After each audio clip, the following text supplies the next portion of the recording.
What's up, everybody? Welcome to episode 3 of the Activ8 EIGHT. And I got my homeboy, Steve Weatherford, on the other line. What's up, Steve? How you doing today, buddy? Dude, I tell you what, man. It's an honor. It's a privilege to be able to get the invitation, man. I got a phone call from you the other day. It's like, hey, I'd love to do an episode for you. I'm like, dude, it's about time, man. I've been your biggest fan for like 3 years now, and now I'm on episode 3. So, dude, I'll take it, man. It could be Hey, episode 38. I should have I gotta. positioned my screen at a different way because I got your jersey hanging in the office right over here. So you're getting some wall time, Weatherford. You're getting some wall time. But dude, I bought that jersey. I signed it. I sent it to you. But I went out and bought your book, bro. Oh, shit. Listen, you know what's so funny is we were talking about about my book off air before we started. I can't wait till you write one because your story's crazy. We talked. We're not going to get super deep into that, but you need to write. I want your kids to read it. The experience I've had about my kids to read mine has been unbelievable. So you have to experience that, Steve. You have to. 100%. I mean, it's definitely something that is going to be a part of my legacy, and I really admired the way that you did it because you wrote it in your own words. You didn't go get some fancy writer to ghostwrite it. You Mm-hmm. self-published it. I've known you for years. We've been close. We've always, kind of passed back that Yep. positive energy and that encouragement. And I knew that was you writing it. Yep. And a lot of people that maybe read the book love the book, but a lot of those people don't realize, man, you did that on your own. And it Yep. was much more special for me to read it because, dude, I knew that wasn't freaking No Cory Gregory. bullshit. That wasn't Cory Gregory, dude. That was Cory G. Yeah, You know what I mean? boy. Cory That might be freaking the G. highlight. That might be the highlight of the episode right there, Steve. No doubt. All right, we got 8 questions. Number 1, what was your first love, football or weightlifting, and why? Oh, easy question.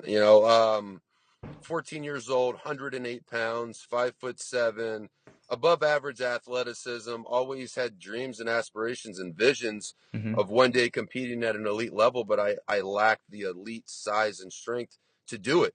And so it wasn't as easy as it is now where you can just tweet Cory G or, tweet any of these other guys and they're just so happy to help you on your Sure. journey and answer these questions.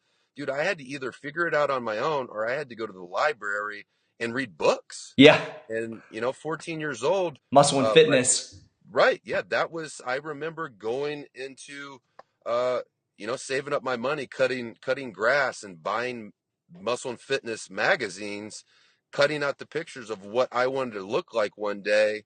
And that was my motivation. And that's where I garnered the knowledge of the different training modalities, the nutrition, recovery, bigger, faster, stronger. That's where I got it. I had to go to the library and learn.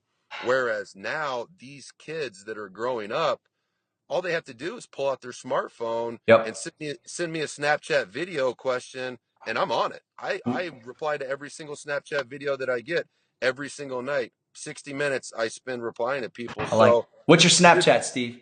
what at Weatherford 5? Okay, plug. Just plug. Just gotta plug it. Plug. So undoubtedly it was weightlifting then. 100%. And that's honestly that is my first true passion. And it didn't start at 14. I remember my mom and my dad used to not let me watch Karate Kid, Rocky Balboa, Yeah. Pistol Pete. They wouldn't let me watch those movies once the sun went down Yeah. because I would just get all revved up and I would start running around the house and doing squats and doing punching exercises. And dude, So I cool. love the idea of taking myself out of a comfortable position to grow. And that's what fitness is. And that's one of the Yep. reasons fitness has been so special to me because there's so many things in life that are just unfair, man. You can treat people well, you can do the right thing, you can be kind, you can be generous, you can have positive energy, but sometimes you don't get what you deserve. Life is Yep. unfair that way. But fitness, you will always, always, always get out of it what you put into it. That True. doesn't mean I go to the gym 7 days a week and I'm going to get stronger. I'm going to get leaner. It's what you do when you're in there. If you put 150% in, Yeah, you'll you're get going it to get back. 150% out. So to me, it's really fair. Yeah. And so I know if I pride myself on being the hardest worker in the room, I'm going to receive the return of getting more results than anybody else in the room. And I love Yeah. that. And I've been on a 19-year journey. I mean, I'm 33 years old, and I started at 14, really, Awesome. really being obsessed and infatuated with fitness. That's so cool. Great answer, Steve. All right, number two. So now, fast forward, you're not 108 pounds anymore. Dude, What? I weighed in at 237 today. Ugh. Oh! That's why I'm glad we're not doing photo shoots together. I weighed 184 today. Yeah, but Oh, you're ripped to shreds, 237. and you're going for something different than what I'm going for, man. I've never been big. I've never been considered big in my whole life. Yeah, I'm chasing that, man. that's pretty cool. Well, messing with O'Hearn, you're going to get there too. I Messing with know. them dudes, that's crazy. He All right, knows what he's doing. what did it feel like to make your first NFL team? And not only that, but to walk out to like a home game as a Giant, as a G-man. So what are Um, those experiences like, Steve? You know what? It was a culmination of what felt like a lifetime Yeah. of self-discipline and self-denial and doing the right thing, going the extra mile, and really just being all in. For every minute that I woke up, it was about how can I get better? Yep. And I was rewarded with that by having the opportunity of playing for an NFL team. And I feel so blessed to be able to have played in one game, because I really did. This is the God's honest truth. I never thought that I'd make it in the NFL. I Sure. believed that I could, but I Mm-hmm. didn't ever believe like I deserved it. I gotcha. I knew that if I ever did make that, I knew it was feasible that it could happen, but I didn't Mm-hmm. feel like I deserved it. And so I really kind of set myself up to be super thankful for that opportunity. And I did it for 10 years. Not only Wow. do I do it for 10 years, I did it for 8 or 7 years in New York, the greatest media market in the world, Yeah. and became very involved in the community, won a Super Bowl. And, it's kind of like a storybook ending, to the grind that started when I was 14 years old. But, I've got an opportunity. I've had two opportunities to join teams this offseason, but I'm choosing right now to follow my passion, to start the legacy that I really felt like the reason God gave me the opportunity to play in the National Football League was to Mm-hmm. create a brand Yep. uh, that people respected, and when I said things, people listened. Because it's hard to get street cred when you're a punter, but Yeah. I've been able to do that. So now it's kind of taking that credibility of being a Super Bowl champion. In 2012, Muscle and Fitness did a spread on me, So naming cool. me the fittest man in pro football, and that's something, honestly, that is just it's just as important to me as being a Super Bowl champion, because when I was a Super Bowl champion, I was a small piece of a puzzle Yeah. that was the best in the world for that one year. But being the fittest man in the NFL means more to me because genetically I'm not gifted. Yeah. Athletically, I mean, I'm gifted, but not by comparison to the other There's some guys in freaks the in the league. league, ain't it, Steve? Yeah, I mean, a lot of my friends from high school think that I'm a freak, but dude, I'm nothing compared to a lot of these guys. But one thing that separated me over time Mm-hmm. from those guys is my ability to just envision something for myself and stay consistent in my investment to that. And if you can equate it to making money, Mm-hmm. when you start with a lot of capital, it's easy to make money.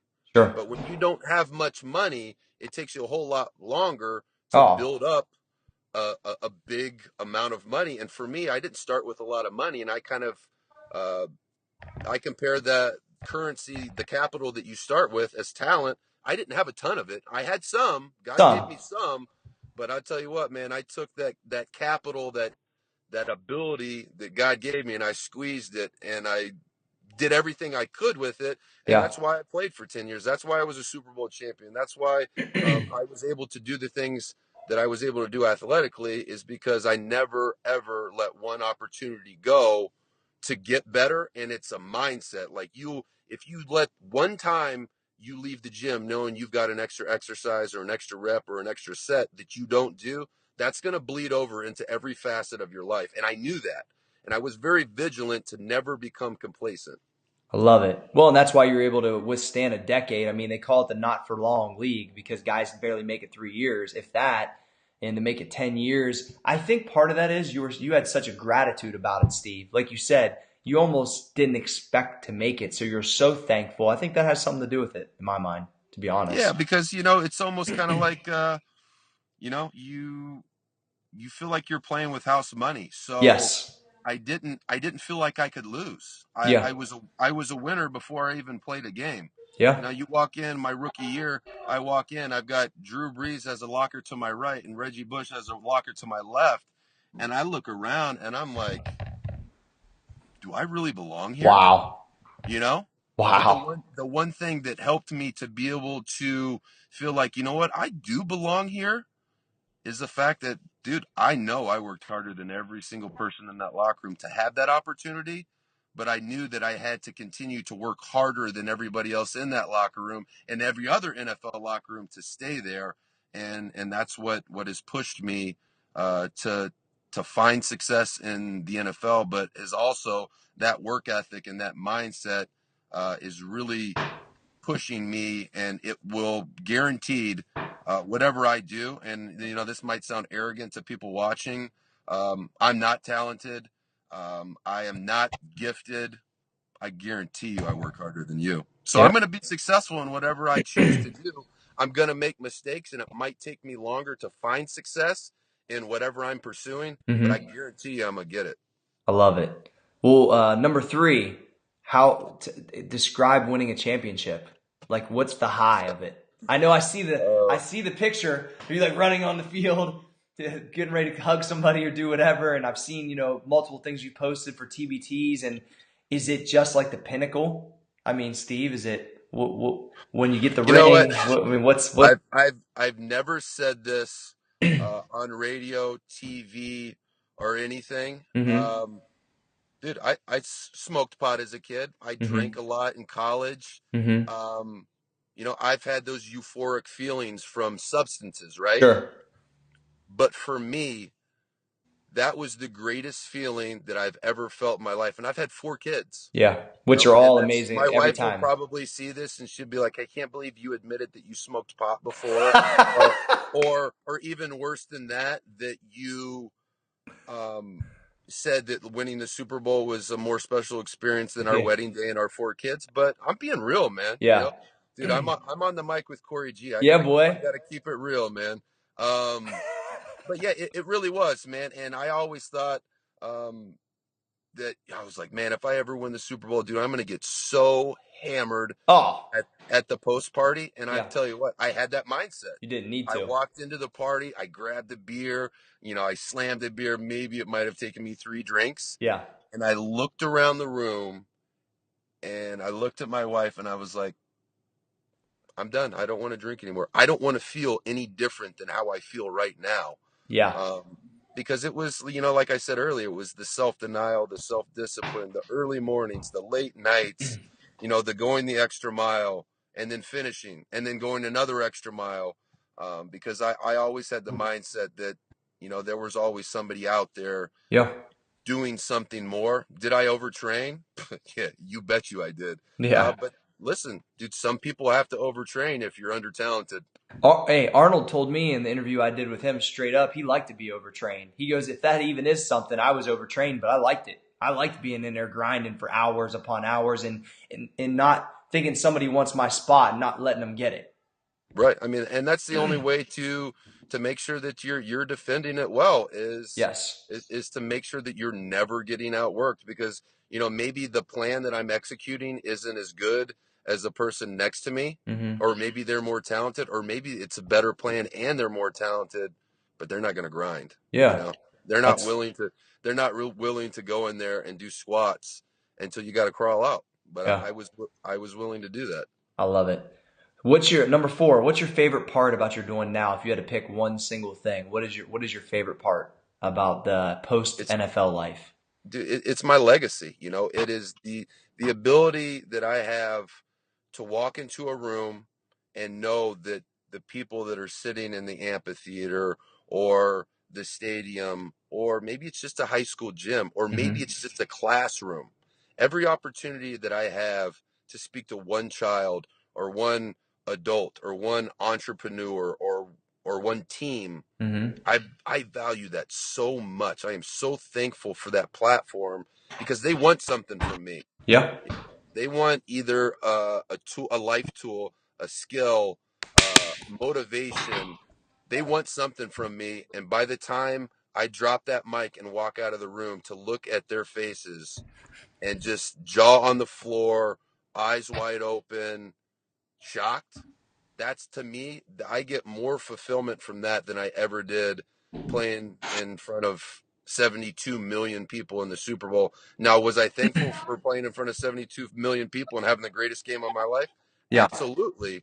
But to me, I feel more fulfilled, and I feel like I am pursuing God's real plan for me Yep. when I am affecting other people's life with the success that I was able to achieve somewhere else. So, um, and this is not a snub on, It's God's real real. impact, Steve. That's what. Yeah, That's well, why. it's substance, man, and Yes. that's why I don't want to play anymore. Is because I feel like there's so much out there for me that I want to do, and it's not like I'm like snubbing God. Like, you know what, dude, you didn't give me enough talent. I'm glad that it happened that way because I developed so many things inside of me and in my mind to be able to be successful in anything that I want to do because I've played with so many guys that were like infinitely talented Yeah. and blessed athletically that didn't have the work ethic, and they might have been first. I mean, I played with guys that were first overall picks that I played in the NFL longer than them,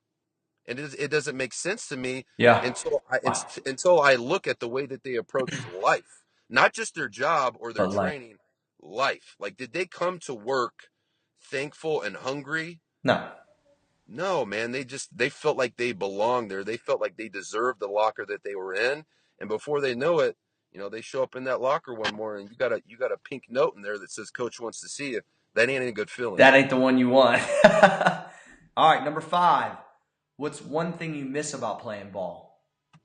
The locker room, for I knew that. sure. I knew that's what you were gonna say. I knew it. Dude, I mean, you're friends with so many good, great pro athletes and good athletes in general. Hmm. I was just talking to my buddy Jameel McClain, great linebacker, Hmm. and he's kind of in limbo right now. Doesn't know if he wants to start a post football career or if he's going to get a phone call again. Yeah. And he texted me out of the blue. I haven't talked to him in like 3 months. He's like, man, he's like, I just want to tell you, I miss you. I miss your energy. I miss your positivity, your perspective. Yeah. Every once in a while, he would see me or I would see him, and we'd lift each other up.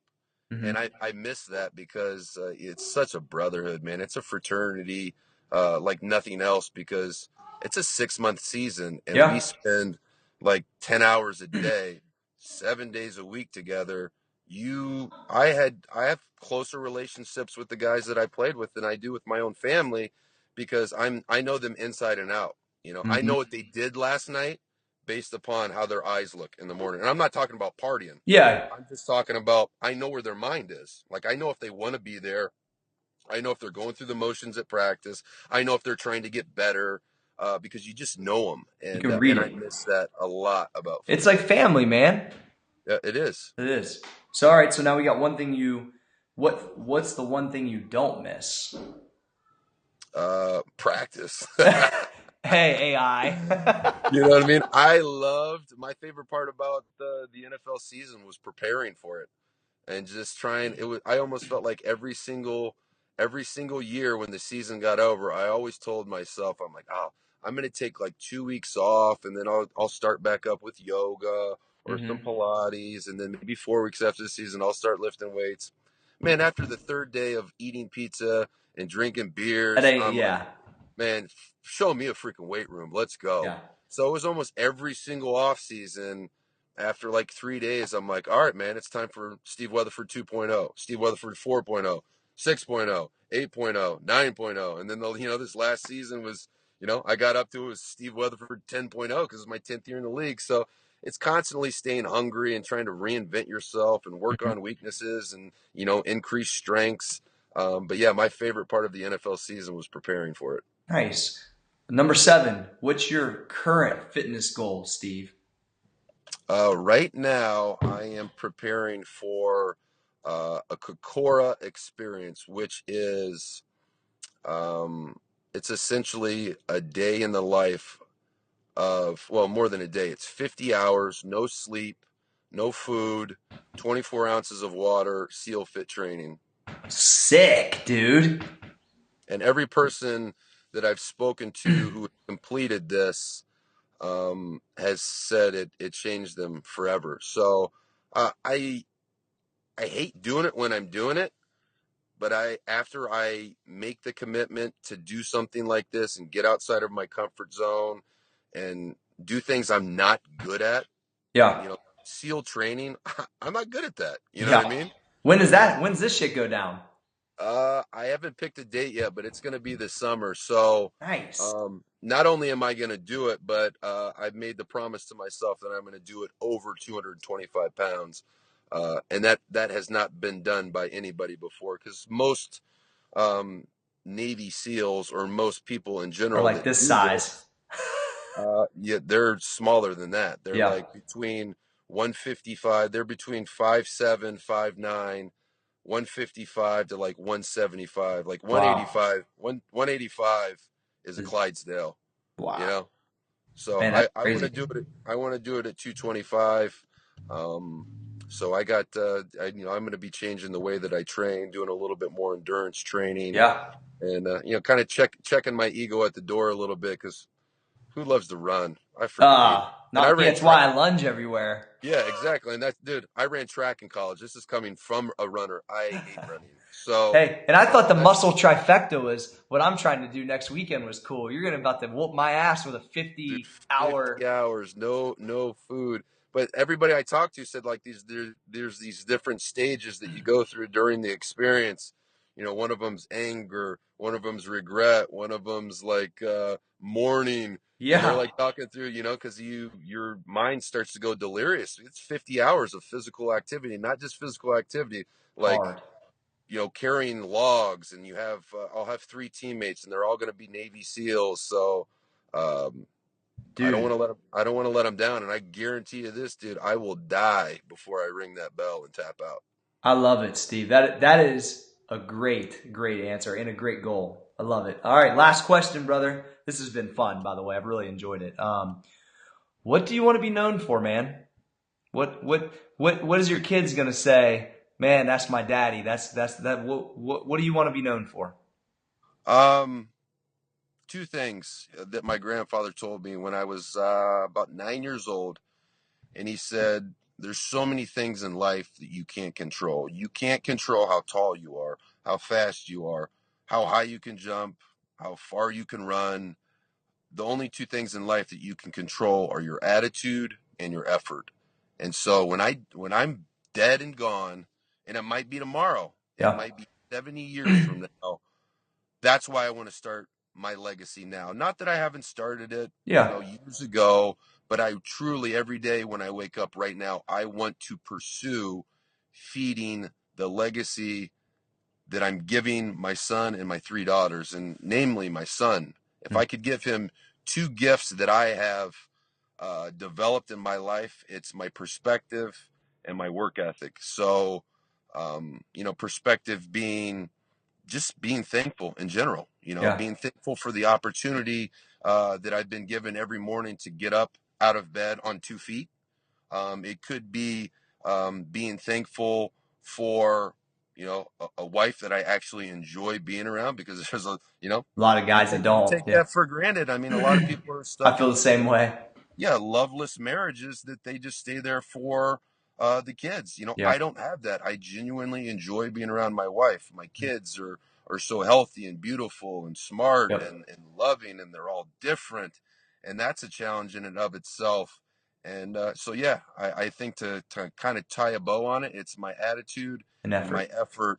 And it's a conscious choice to be able to utilize perspective, because you can utilize perspective negatively Absolutely. and see the negative in things before you see the positive. And it's impossible not to see the negative in certain situations. Mm-hmm. But for me, it's developing the life skill of being able to identify the negative portion of the situation or whatever you're going through, Mm-hmm. processing that and then letting it go, focusing on the positive. And to me, that's why I'm prosperous. And I don't care Love it. about wealth and money. It's nice to have money, but money is only gasoline for your passions. So, Yeah. let's say you were dead broke today, and tomorrow you won and you have a drug problem. And Mm-hmm. let's say you wake up tomorrow and you hit the lottery, you're probably going to overdose on drugs, Yeah. because it's going to be gasoline on whatever it is that you're passionate about. And Yeah. so if you're passionate about helping people and you become wealthy, you are going to help more people. Yeah. And so prosperity for me is having love, it's having appreciation, it's loving what you do every single day. Health, wealth, love. That's prosperity, and that's what I'm after, and that's what I want to help people find in their own lives. And you're not going to be able to find that without hard work and without perspective. Steve, I really enjoyed this. I knew it was going to be killer, brother. I knew it. That's why I called you. I Where can I hey, appreciate it, man. where can everybody find you at, Steve? So I am on Twitter, I'm on Instagram, I'm on Snapchat, and all of those are at Weatherford 5. Snapchat's definitely my favorite because I just feel like it's real, it's organic, it's Yep. real time. There's no filters. It's not pictures from 6 years ago. Yeah. It's me. It's my daily life, and I Yep. Snapchat about 60 times a day. Yep. And what's up, man? We got Ace coming in here. Got my little man. Hey, what's Show up, him your little man? jersey, Ace. What's up, Show him buddy? your With jersey. the What Bulls? jersey you got on? Oh, we got the Jordan on. He Uh-oh. said, I know yesterday was Mama Day, dude. We're MJ fans, man. We keep Me it too. gully. Me too. That's awesome. But yeah, man, for me, Snapchat is just it's my video diary. I Okay. share every single portion of my day on there, and I do my best to answer every single Snapchat question that I get, because I want to share the experiences and the knowledge that I've had from mentors in my life with other people, because I want them to have what I have, man. I'm the happiest freaking guy I know, but I'm Love also it. the hardest worker that I know. I love it. Well, this has been a great episode. You just got done listening to Activate 8 with my man Steve Weatherford. I'm Cory Gregory. We're out. Thanks, Jay. I appreciate it, man. We'll talk soon. Absolutely.